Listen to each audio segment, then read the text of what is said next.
Assalamualaikum warahmatullahi wabarakatuh. Halo adik-adik semua, kembali lagi di kuliah endokrin pertemuan ke-10. Saya dengan Dr. Erdilian Jody Putra Pratama, spesialis penyakit dalam, sebagai dosen di Fakultas Kedokteran Universitas Brawijaya, program studi S1 Pendidikan Dokter.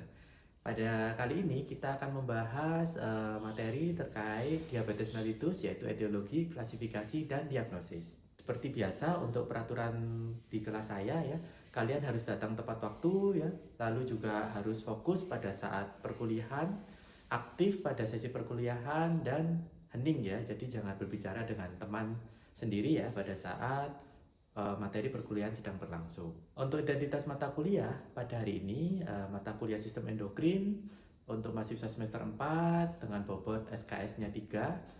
Nah, di sini sebelumnya adik-adik sudah pernah mempelajari kuliah anatomi, metabolisme karbohidrat, patologi anatomi, praktikum, dan obat antiteroid.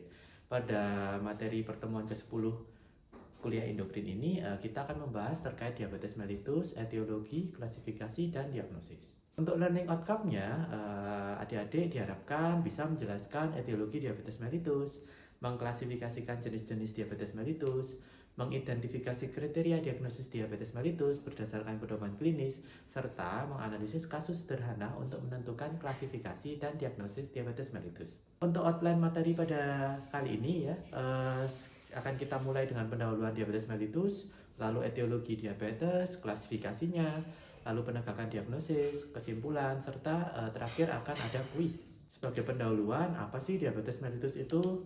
Nah, diabetes mellitus merupakan penyakit metabolik kronik yang ditandai oleh hiperglikemi atau kadar gula darah yang tinggi akibat gangguan sekresi insulin, kerja insulin, atau keduanya. Mengapa penting untuk dipelajari? Ya, karena diabetes ternyata merupakan salah satu penyebab utama kematian dan disabilitas di dunia, sehingga bisa menyebabkan komplikasi panjang dan bisa mempengaruhi sakit jantung, ya, jantung koroner, sakit ginjal seperti gagal ginjal akut, gagal ginjal kronik, ya, sakit mata seperti retinopati diabetes, atau gangguan di saraf seperti kita bilang neuropati diabetikum. Untuk prevalensi global sendiri, menurut data WHO atau IDF pada tahun 2021, ternyata 500 juta orang di dunia ini terdiagnosis diabetes. Jika kita melihat dari kondisi populasi, jumlah total di dunia ya ini sekitar 7% ya. Nah, Indonesia termasuk negara dengan angka penderita diabetes tertinggi di Asia Tenggara. Nah, ini kita tidak boleh berbangga diri ya, karena kita masuk nomor 1 peringkat di ASEAN ya, atau Asia Tenggara, dengan prevalensi diabetes terbanyak. Nah, ini ya, jadi kita tidak boleh berbangga diri ya. Untuk penyebab diabetes apa saja? Nah, untuk penyebab diabetes itu multifaktorial. Yang pertama bisa karena faktor genetik, ada riwayat keturunan dalam keluarga yang diabetes sehingga bisa meningkatkan resiko diabetes. Lalu faktor imunologi, jika didapatkan kondisi autoimun sehingga sel beta pankreas tidak bisa produksi hormon insulin. Jika didapatkan resistensi insulin atau gangguan kerja dari hormon insulin sehingga bisa menyebabkan peningkatan kadar gula darah. Jika adanya disfungsi sel beta pankreas sehingga sel beta pankreas tidak bisa memproduksi hormon insulin dan bisa menyebabkan kadar gula darah meningkat, atau karena gaya hidup yang tidak sehat. Nah, ini misalkan sering mengkonsumsi makanan tinggi karbohidrat ya, manis-manis ya, tidak pernah olahraga, itu bisa menyebabkan resiko terjadinya terkena diabetes mellitus. Untuk klasifikasinya, menurut American Diabetes Association dan Bergeni ini dibagi 4 ya. Ada diabetes tipe 1, tipe 2, gestasional, dan DM tipe lain. Untuk DM tipe 1 sendiri karena adanya kerusakan dari sel beta pankreas sehingga hormon insulin tidak bisa diproduksi sama sekali. Biasanya terjadi pada anak dan remaja dan diperlukan pemberian obat terapi insulin seumur hidup.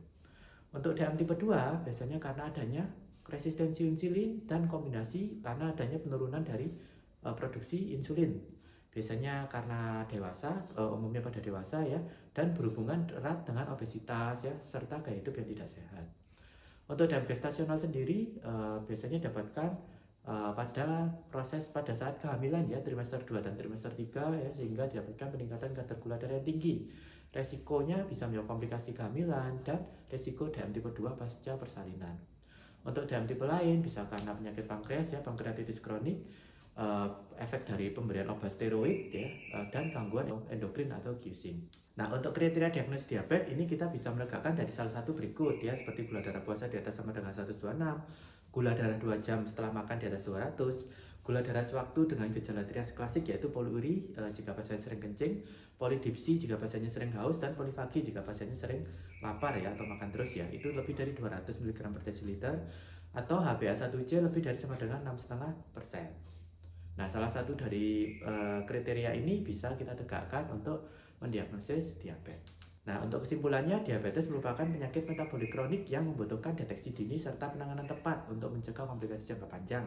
Etiologinya itu multifaktorial ya, bisa karena faktor genetik, imunologi, resistensi insulin, dan gaya hidup yang tidak sehat. Untuk klasifikasinya dibagi 4 ya, ada tipe 1, tipe 2, gestasional, dan tipe lainnya. Dan diagnosis ditegakkan berdasarkan pemeriksaan kadar glukosa darah atau HbA1c. Nah, di sini referensi ya bagi adik-adik bisa kalian baca di buku yang saya ambil untuk referensi berikut ini. Dan di sini ada kuis, mohon adik-adik join ya untuk kuisnya menggunakan scan barcode di HP masing-masing ya. Nah, ini ada pasien seorang pria 48 tahun datang ke puskesmas untuk cek kesehatan. Pasien beberapa hari mengeluh sering kencing, sering haus, dan sering lapar. Hasil labnya gula darah puasa 102, HbA1c 6,7%, gula darah 2 jam postprandial 198. Berdasarkan data di atas, apakah pasien ini memenuhi kriteria diagnosis diabetes mellitus? Apakah A ya berdasarkan GDP, B ya berdasarkan HbA1c, C tidak karena GD2PP masih normal, D tidak karena GDP normal, atau E tidak karena HbA1c normal? Ya, monggo bisa dijawab adik-adik. Ya, jika sudah dijawab, ya jawabannya adalah yang benar yang B ya. Ya, berdasarkan HbA1c. Nah, ini kalau kita lihat dari kriteria ADA dan Burkini tadi, salah satu dari berikut ini untuk diagnosis. Nah, ini ya, jika HbA1c lebih dari sama dengan 6,5%, nah pada pasien ini 6,7%, berarti pasien sudah masuk ke diagnosis diabetes mellitus ya. Ya, jadi jawabannya yang paling tepat adalah yang B ya, berdasarkan HbA1c. Ya, sekian untuk materi kita pada sesi ini ya. Semoga bisa membawa manfaat bagi adik-adik semua dalam hal pembelajaran ya di BRUN. Harap nanti adik-adik belajar terlebih dahulu untuk pertemuan selanjutnya ya. Mohon maaf jika saya ada salah kata. Wassalamualaikum warahmatullahi wabarakatuh. Salam sehat semua.